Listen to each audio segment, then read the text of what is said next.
বাড়িতে যেতাম, কাঁদতাম। যখন ট্রেনিং হলে ঢুকতাম, সঙ্গে 5 জনের টিম থাকতো না।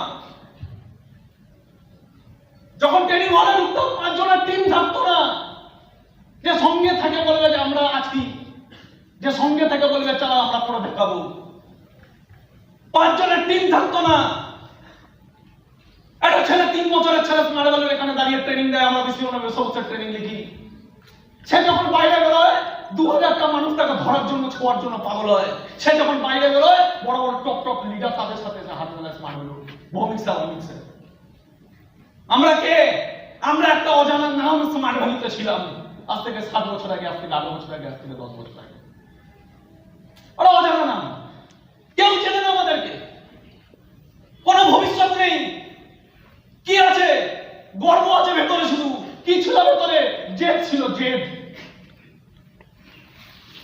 যখন দেখতাম যে ছেলেটা ট্রেনিং দিচ্ছে, সেই ছেলেটা বাবা সরকারি চাকরি করে, আরে ভাই এ খাওয়ার কষ্ট পাইনি, আমরা খাওয়ার কষ্ট পেয়েছি। আমার বাবা 2 দিন রিক্সা চালাতে পারবে না, আমাদের বাড়িতে খাওয়ার প্রবলেম চলে আসবে, আমাদের কোনো ইনকাম সোর্স নেই।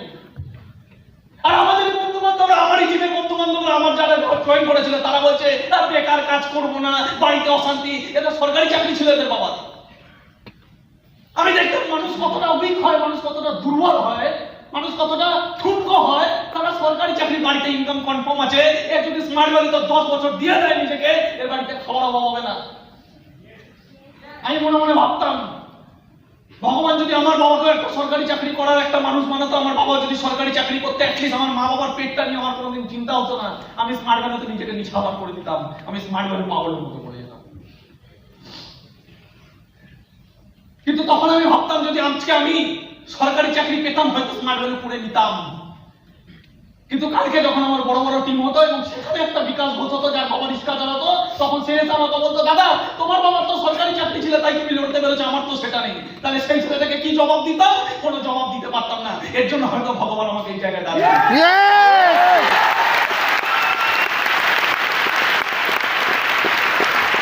অ্যাটিটিউড, অ্যাটিটিউড কোন পরিস্থিতিকে কিভাবে দেখবে? एटीट्यूड। एक बार एक शिष्य ने आके अपने गुरु को कहा, एक बार एक शिष्य ने आके अपने गुरु को कहा, गुरुजी एक व्यक्ति ने आश्रम में गाय दान की है। गुरुजी একটা মানুষ এসে আশ্রমে গরু দিয়ে গেছে, দান করে গেছে। गुरुजी ने हंसते हुए कहा, चलो अच्छा है, दूध खाने को तो मिलेगा, दूध खाने को तो मिलेगा।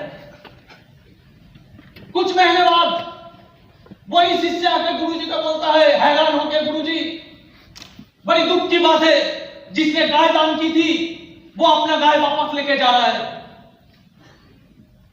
अब हमको दुख कैसे मिलेगा? तो गुरुजी मुस्कुराते हुए बोलते हैं, अच्छा है, चलो गोबर उठाने का झंझट तो गया, ভালো হয়েছে, তারা গোবর তো উঠাতে হবে না।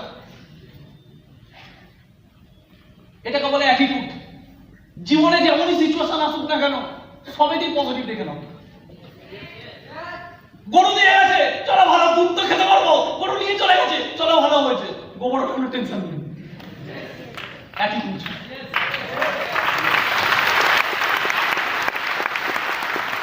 কটা ইনভাইটিং করেছি, কটা ইনভাইটিং করেছি, আসেনি, আসেনি। মনে হচ্ছে দাদা স্মার্ট ভ্যালি হবে না, ভুল। আমার 5টা ইনভাইটিং করেছি, আসেনি। এটা আমার লাইফের আলটিমেটলি গোল ছিল না। এটা কি গোল ছিল আমার লাইফে?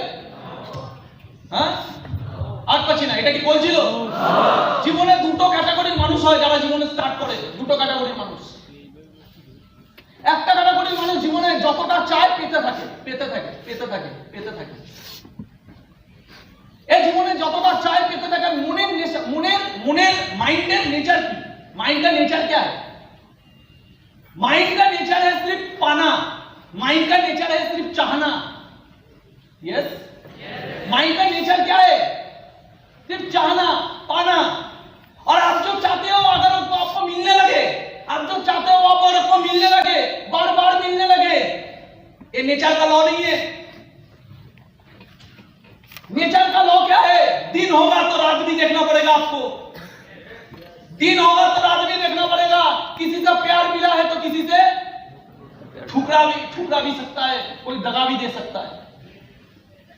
ভালোবাসা পাবেন, মানুষের ঘৃণা পাবেন, সম্মান পাবেন, অসম্মানের জন্য রেডি থাকুন। দিন পাচ্ছেন তো রাতও পাবেন, জীবন পেয়েছেন মৃত্যুও হবে। ये नेचर का लॉ है। लेकिन जिसको वहम हो चुका है कि मैं जन्म तो ले लिया हूं, कभी मरूंगा नहीं, दिन तो देख चुका हूं, कभी रात आएगा नहीं, सम्मान तो मिल रहा है, कभी असम्मान होगा नहीं, यस तो हो रहा है, बीवी तो मिल रहा है, कभी ना सुनूंगा नहीं, आप गलत ट्रैक में हो। जिंदगी में कौन जीता है, जिंदगी में कौन जिंदगी में बैलेंस कर सकता है, कौन जिंदगी में सक्सेसफुल बने रह सकता है, কে কে আছে যারা জীবনে সব সময় সাকসেসফুল হবে? পুরুষোত্তম রাম তো সেই পুরো পৃথিবীর সবথেকে আদর্শ পুরুষ রাম। আমি আপনাকে একটা ঘটনা বলি, যখন রাবণ ময়দানে নেমেছিল, जब रावण मैदान पे उतरा था, बानर सेना को तहस नहस कर दिया, पूरा बानर सेना को तहस नहस कर दिया। हंसते हंसते अट्टहास से हंसते हंसते रावण ने पूरा राम का सेना को खत्म कर दिया था।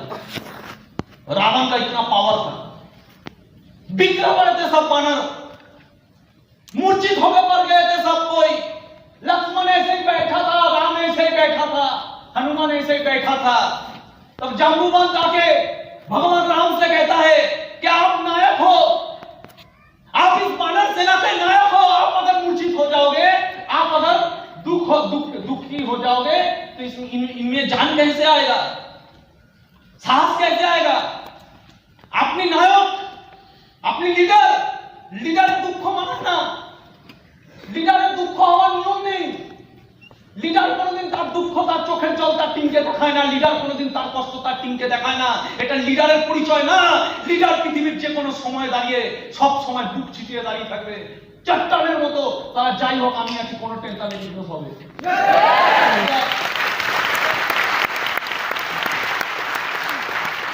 আরে টিম ভাঙতে পারে, টিমের মানসিকতা ভাঙতে পারে, টিম হেরে যেতে পারে, লিডার কোনোদিন হারে না। ওর জন্য লিডার,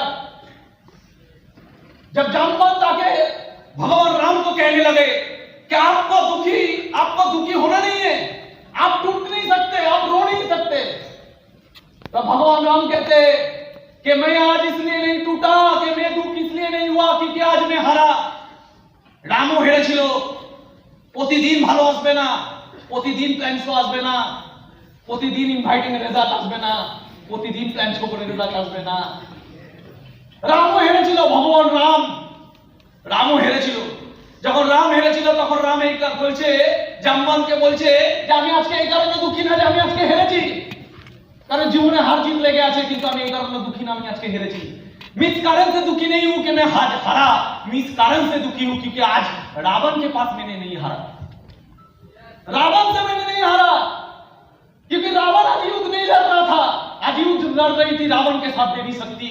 रावण के साथ देवी शक्ति है, और देवी शक्ति से मैं कभी जीत नहीं सकता, रावण से जीत सकता हूं, देवी शक्ति से नहीं जीत सकता। आज के रावण লড়ছিল না, দেবী শক্তি লড়ছিল রাবণের সাথে, কারণ রাবণ দেবী শক্তির আরাধনা করেছে। তখন জাম্বুবান বলছে যদি উনি দেবী শক্তির আরাধনা করে তাহলে আপনারও আগে কাজ দেবী শক্তির আরাধনা করা, আপনি আরাধনা করে প্রথমে জিতুন। সেই দিনকে রাম চলে যায় আরাধনা করতে। 108টা কমল আনানো হয় হনুমানকে দিয়ে, 108টা कमल माने पद्म। 108 कमल लाने के बाद आराधना शुरू हुई। पहला दिन बीता, पहला नवरात्रि, दूसरा दिन बीता, दूसरा नवरात्रि, तीसरा दिन, चौथा दिन, 9 दिन के बाद जब तपस्या एकदम ऊपर में था, सर पे चढ़ गया था अपना आराधना, पूजा যখন একদম তুঙ্গে, মাথায় রাখবেন জীবনে যখন আপনি সত্যিকারের স্মার্ট ভ্যালু থেকে টার্ন করতে যাবেন সেই সময় আপনার জীবনে হঠাৎ করে একটা পরীক্ষা আসবে, এটা প্রকৃতির নিয়ম। যখন তপস্যা তুঙ্গে, 8 দিনের কড়া তপস্যার পর 9 নম্বর দিন নবরাত্রির 9 নম্বর দিন কড়া তপস্যা, 107টা কমল চড়ানো হওয়ার পরে 108 নম্বর কমল চড়াতে যাবে। রাম তখন নিজেকে বিলীন করে দিয়েছে তপস্যায়, তার তপস্যা তুঙ্গে।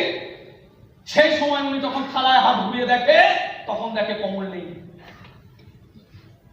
एकदम शेष मुहूर्ते, तपस्या खत्म होने का शेष टाइम पर, समय पर जब हाथ फेर के देखा तो थाली में कमल नहीं था। क्यों? क्योंकि देवी ने सोचा कि देखे तू भी कितना बड़ा भक्त है। देवी ने सोचा देखे तू भी कितना बड़ा भक्त है। देवी ने सोचा, देवी কি ভাবলো, তারা দেখি তোর লক্ষ্য কতটা অবিচল। পূজা তো সবাই করতে পারে, তপস্যা তো সবাই করতে পারে, দেখি তোর লক্ষ্য কতটা অবিচল। দেখে তুমি কিতনা বড় ভক্ত। ভগবান দেবী শক্তি তার সাথে ছেলে খেলা করলো, তার সাথে খেলা করলো, পরীক্ষা নিল, কমল গায়েব করে দিল। যখন কমল গায়েব করে দিল, যখন হাত করে তুলল, হাত ঘুরিয়ে যখন কমল পেল না, তখন রাম চোখ খুলে দেখে কমল নেই, তখন রাম কেঁদে ফেলল। তখন রাম মনে মনে ভাবলো পুরোটা জীবন আমার সংঘর্ষে কেটেছে, ছোটবেলা থেকে এখন অব্দি সংঘর্ষে কেটেছে, বনে বাজারে কেটেছে। আর আজকে জীবনের সব থেকে কঠিন মুহূর্ত, যেখানে দাঁড়িয়ে আমি এই পুজোর শেষ মুহূর্তে, তখন আমার সাথে সংঘর্ষই ঘটছে। কিন্তু রাম যখন ওনার চোখ দিয়ে জলটা পড়ে, ওই চোখের জল দিয়ে রামের মাথায় বুদ্ধি আসে। কারণ রাম শুধু বলবান ছিল না, রাম বুদ্ধিমান মানুষ ছিল। জীবনে শুধু স্মার্ট ভ্যালু করবো বললে হয় না, স্মার্ট ভ্যালুকে বুদ্ধি দিয়ে কাজটা করতে হবে আপনাকে। ওই চোখের জলের একটা ফোঁটা দিয়ে রামের ব্রেনে একটা কথা খেলে গেল, কি মা আমাকে বলতো যে আমার চোখ দুটো নয়নের মতো। राम के दिमाग में एक बात खिल गया कि माँ कहती थी मेरा आंख नयन का जैसा है, अगर मेरा आंख नयन का जैसा है तो मेरा आंख, मेरे पास अभी भी दो कमल है। कमल ही तो चलाना है, फूल ही तो चलाना है, कमल ही तो चलाना है। तो मेरे पास अब भी दो कमल है। राम ने तरकस से बाण निकाला और तरकस से बाण निकालते हुए उसको आंख में देने का संग देवी प्रकट हो गई। तरकस থেকে বারবার করে যখন চোখে দিতে যাবে, চোখটা বার করতে যাবে, মায়ের পায়ে চড়াতে যাবে, মা প্রকট হয়ে বলছে होगी जीत होगी, ये पुरुषोत्तम नबी कह के महाशक्ति हो गई राम के बदन पे ली।